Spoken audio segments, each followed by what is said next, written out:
Kepemimpinan dalam supervisi.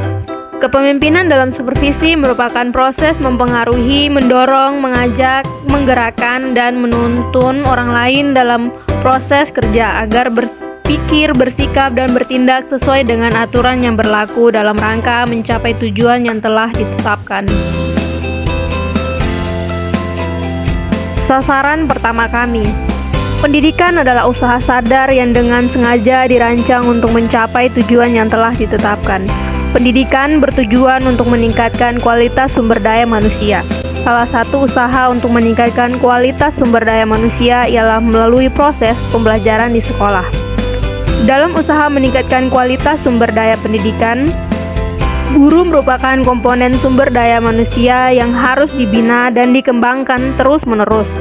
Pembentukan profesi guru dilaksanakan melalui program pendidikan prajabatan maupun program dalam jabatan. Tidak semua guru yang dididik di lembaga pendidikan terlatih dengan baik dan kualitasnya baik. Potensi sumber daya guru itu perlu terus bertumbuh dan berkembang agar dapat melakukan fungsinya secara potensial. Selain itu, pengaruh perubahan yang serba cepat mendorong guru-guru untuk terus belajar menyesuaikan diri dengan perkembangan ilmu pengetahuan dan teknologi serta mobilitas masyarakat. Kepala sekolah sebagai tanggung jawab. Kepala sekolah merupakan personel sekolah yang bertanggung jawab terhadap seluruh kegiatan-kegiatan yang ada di sekolah. Di samping itu, kepala sekolah juga bertanggung jawab terhadap kualitas sumber daya manusia yang ada, agar mereka mampu menjalankan tugas-tugas pendidikan. Sebagai pemimpin kepala sekolah bertanggung jawab atas tercapainya tujuan pendidikan melalui upaya menggerakkan para bawahan ke arah pencapaian tujuan pendidikan yang telah ditetapkan. Berikutnya, kepala sekolah sebagai pemimpin di sekolah. Kepala sekolah sebagai pemimpin sekolah adalah bertugas menciptakan situasi belajar dan mengajar sehingga guru dapat mengajar dan murid-murid dapat belajar dengan baik.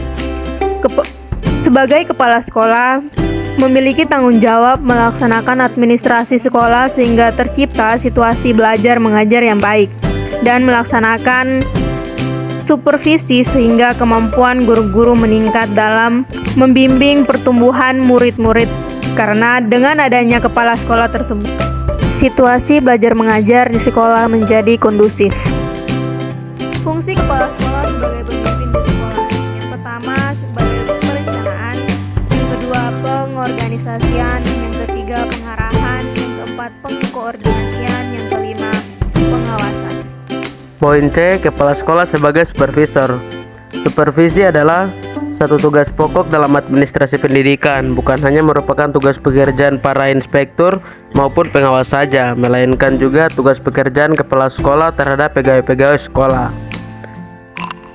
Yang berikut beberapa poin yang perlu kita ketahui dalam kepala sekolah sebagai supervisor.